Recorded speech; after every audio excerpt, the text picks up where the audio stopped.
Police आणि प्रमुख जिल्ह्याचे जे अधिकारी आहेत ते आता ध्वजारोहण सोहळ्याला काही मिनिटांमध्ये उपस्थित होत आहेत। माननीय जिल्हा पोलीस प्रमुख संदीपजी घुगे यांचं आगमन या परिसरामध्ये झालेलं आहे।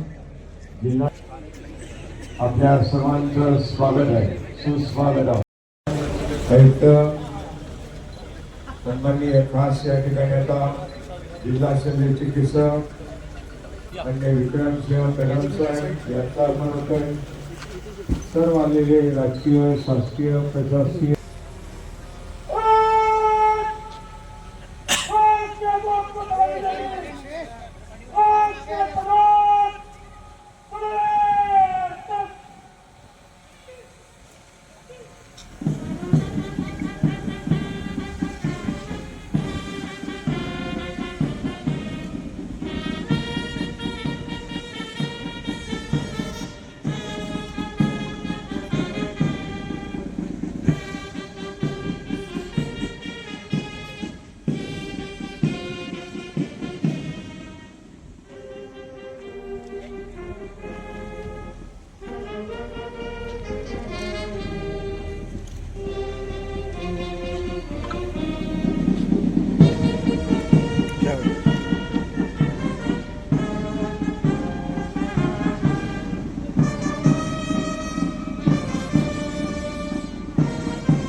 राज्य की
राष्ट्रगीतानंतर बाल विवाह प्रतिबंधक सभा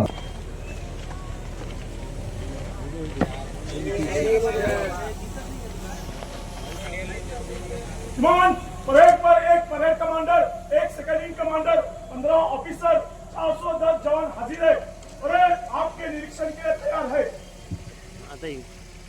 परेड कमांडर सुरेश विपुल पाटील, उपविभागीय पोलीस अधिकारी अरुणाचल प्रदेश द्रास सेक्टर कारगिल येथे कर्तव्य बजावलेले आहे। पोलीस दलामध्ये चालक म्हणून ग्रीन कॉरिडॉर व्हीआयपी व्हीव्हीआयपी दौऱ्यात ताफ्यादरम्यान पायलट वाहन चालक म्हणून कर्तव्य बजावलेले आहे। व्हीआयपी चालक कोर्समध्ये महाराष्ट्रात प्रथम क्रमांक घेतलेले थारचे चालक जिल्हा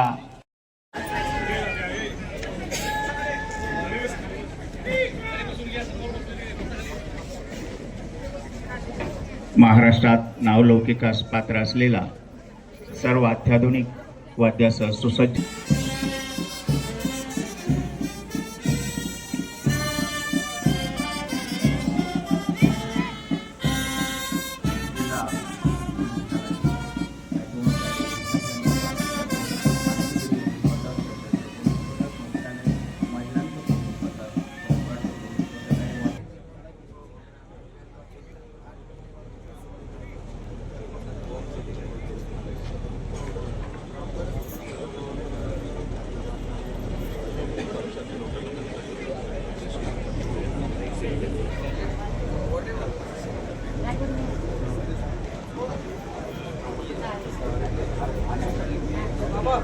आणि आता सन्माननीय पालकमंत्री महोदय संपूर्ण निमंत्रित मान्यवरांच्या शमियानाच्या दिशेने या ठिकाणी आता ध्वजमंचाच्या दिशेने आगमन होत आहे. हा सुंदर क्षण आपण प्रजासत्ताक दिनाच्या 77व्या दिनानिमित्त आयोजित केलेला 26 जानेवारी 2026 77व्या प्रजासत्ताक दिनाच्या निमित्ताने आपल्या सगळ्यांना शुभेच्छा देतो. या मंगलदिनी देशाच्या स्वातंत्र्यासाठी मोलाचे योगदान दिलेले थोर क्रांतिकारक, शूरवीर, शहीद, महापुरुष, स्वातंत्र्य सैनिक, देशभक्त, समाज सुधारक आणि न्यायात अज्ञातांच्या प्रती मी नतमस्तक होतो व त्यांच्या स्मृतीने अभिवादन करतो. त्याचबरोबर शहीद जवान, वीर माता, वीर पिता, वीर पत्नी अशा सर्वांच्या प्रती आदर व्यक्त करतो. इथे उपस्थित ज्येष्ठ स्वातंत्र्य सैनिक, अधिकारी व कर्मचारी वर्ग, पत्रकार, विद्यार्थी, नागरिक बंधू भगिनींचे मी स्वागत करतो. आपला भारत देश प्रदीर्घ संघर्षानंतर 15 ऑगस्ट 1947 रोजी स्वतंत्र झाला. स्वातंत्र्य प्राप्तीनंतर देशाला एक सुसंघटित लोकशाहीवादी आणि न्यायाची व्यवस्था देणे एक मोठी जबाबदारी होती. त्याच्या आधीची सगळी वर्ष ही राजघराणेशाही होती, ज्याच्यात राजा कोण व्हायचा हे प्रजेला ठरवण्याचा अधिकार नव्हता.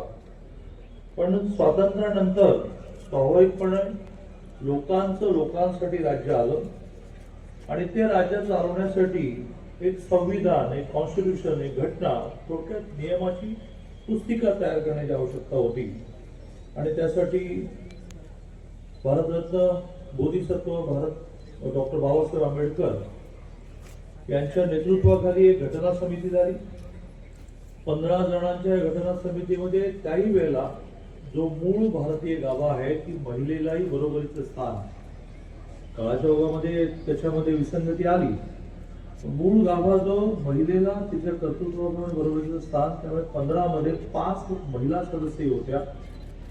त्यांनी केलेल्या अथक कामामुळे जगभराच्या संविधानाचा, घटनेचा, कॉन्स्टिट्यूशनचा अभ्यास केल्यामुळे 26 नोव्हेंबर 1949 ला हे डॉक्युमेंट तयार होऊन त्यावेळेचे पंतप्रधान पंडित जवाहरलाल नेहरूंना सादर झालं.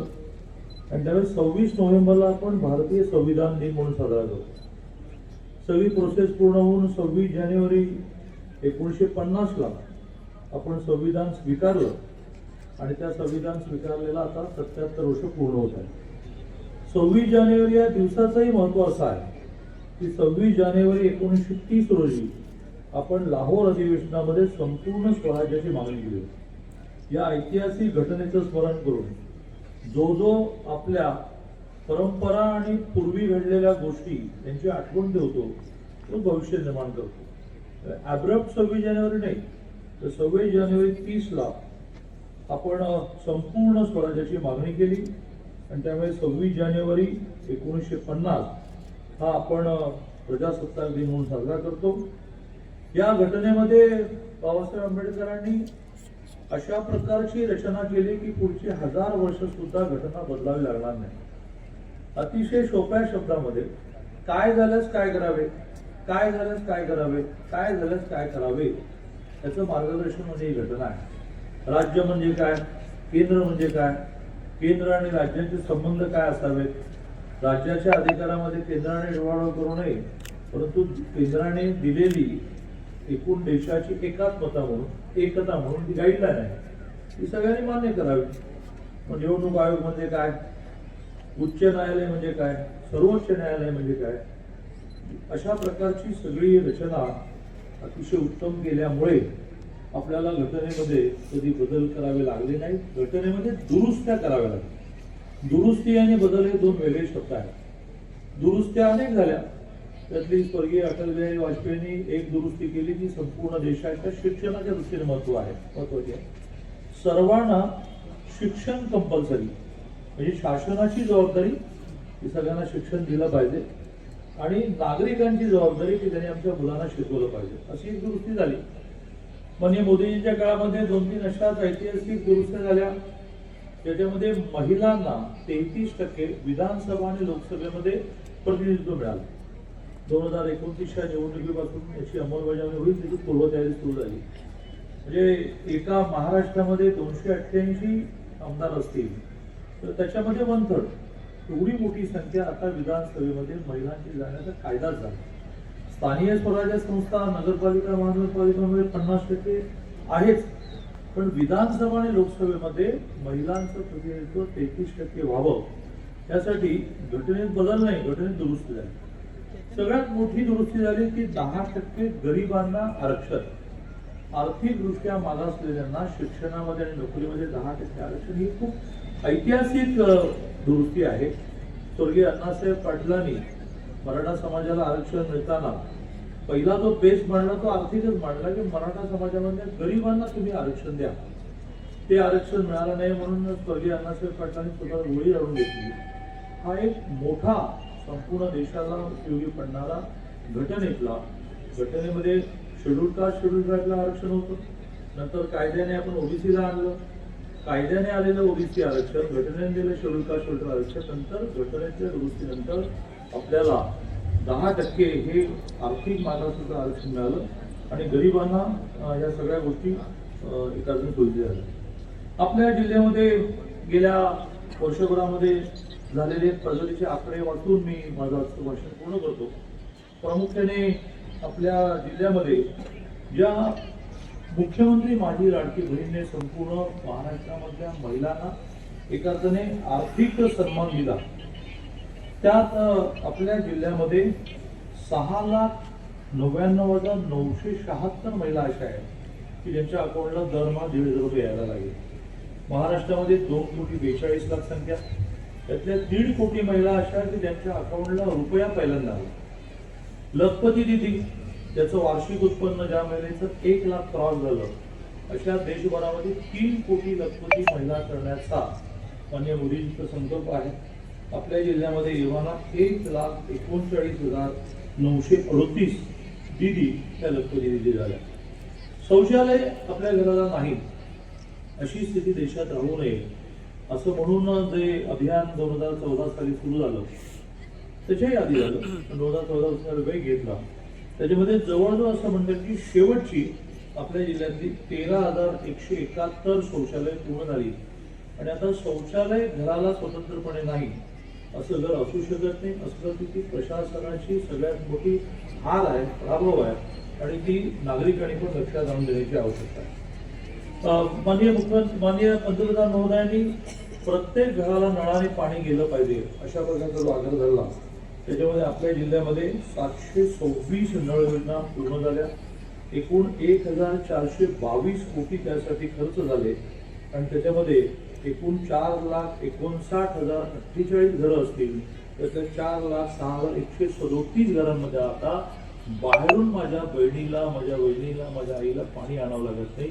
नळाने घरी पाणी येतं. 4,06,137 सतत 53,000 घरं अजून अशी उरले की त्यांना थेट पाईपने पाणी द्यायला लागेल. 35,365 घरं पूर्ण झाली.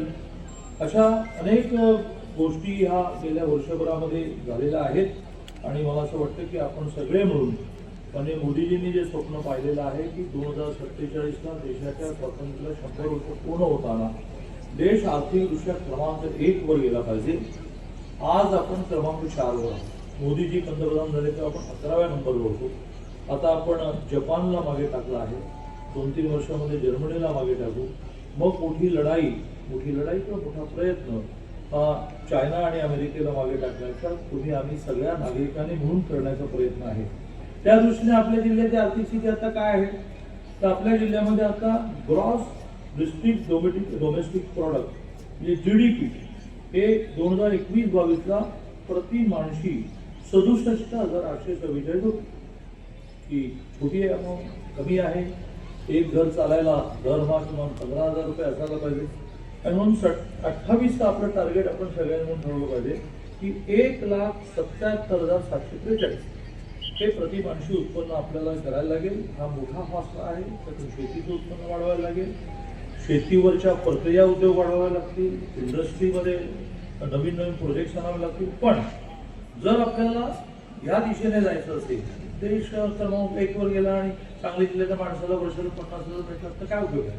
त्यामुळे 1,77,743 हा आपला GDPचं टार्गेट आहे. जिल्ह्याचा सध्याचा सरासरी विकास दर 6.99 6.99%. 28 पर्यंत तो 17.4 करण्याचं आपलं टार्गेट आहे. सोपं नाही एवढा मोठे बदल मारायचे, पण आपण सगळे मिळून त्या दृष्टीने प्रयत्न करू. जिल्हा विकास आराखडा हा आपण करतो आहोत आणि खूप बारीक बारीक गोष्टीतून हे सगळं कसं पूर्ण होईल असा प्रयत्न आहे. शेतकऱ्यांच्या दृष्टीने माननीय मोदीजींनी जी नमो योजना आणली किंवा शेतकरी सन्मान योजना आणली, त्यात आपल्या जिल्ह्यामध्ये 3,86,196 शेतकऱ्यांना 21 हप्ते आतापर्यंत मिळाले. 2003 महिन्याने त्यात 1,529 कोटी 16 लाख रुपये आतापर्यंत दिले गेले आणि ही योजना कधी बंद पडणार नाही. महाराष्ट्राने नंतर मोदीजींनी आग्रह केल्यामुळे आपले 2,2,2,6,000 सुरू केले. त्याची एवढा 7 हप्ते आपल्या जिल्ह्यामध्ये झाले. त्याची अमाऊंट 555 कोटी 94 लाख रुपये आहे. त्यामुळे शेतकरी, आमची दिदी, आमचा महाविद्यालय विद्यार्थी, आमचा महाविद्यालय विद्यार्थिनी, आमचे ज्येष्ठ नागरिक, त्या सगळ्यांना आर्थिकदृष्ट्या बौद्धिकदृष्ट्या अतिशय सक्षम करण्याचा प्रयत्न प्रशासन म्हणून आपण करण्याचा संकल्प करूया आणि त्या संकल्पाच्या पूर्तीसाठी अतिशय उत्तम प्रशासनाने आपापसातली सांगड घालली.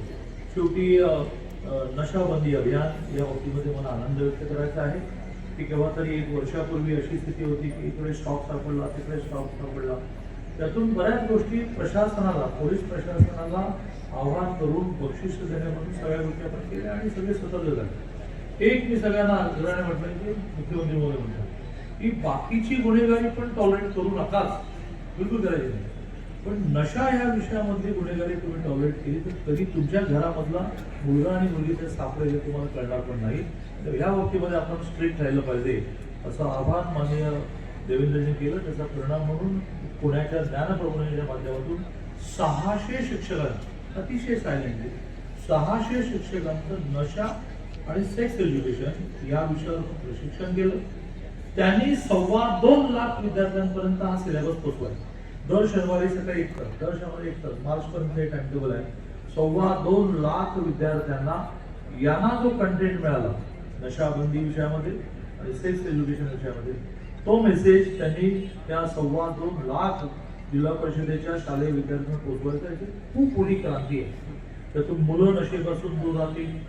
सेक्स एज्युकेशनमुळे त्यातला जो अतिरेकपणा असतो त्यातून बऱ्याच चुकीच्या गोष्टी घडतात, त्या नीट राहतील. शाळा कॉलेजमधले शिक्षक सतर्क झाले, त्यामुळे शाळा कॉलेजच्या बाहेरच्या सगळ्या टपऱ्यावरती रूट हे सगळं बंद होतील. त्यामुळे महाराष्ट्रामध्ये सांगली पॅटर्न ह्या नावाने आता नशाबंदीचा, नशेच्या विरोधाचं आपलं अभियान हे माननीय मुख्यमंत्री महोदयाने ॲप्रिशिएट केलंय, कौतुक केलंय. बाकीच्या जिल्ह्यांना सुद्धा असं म्हटलेलं आहे की ह्या लाईन्सवर जावं लागेल.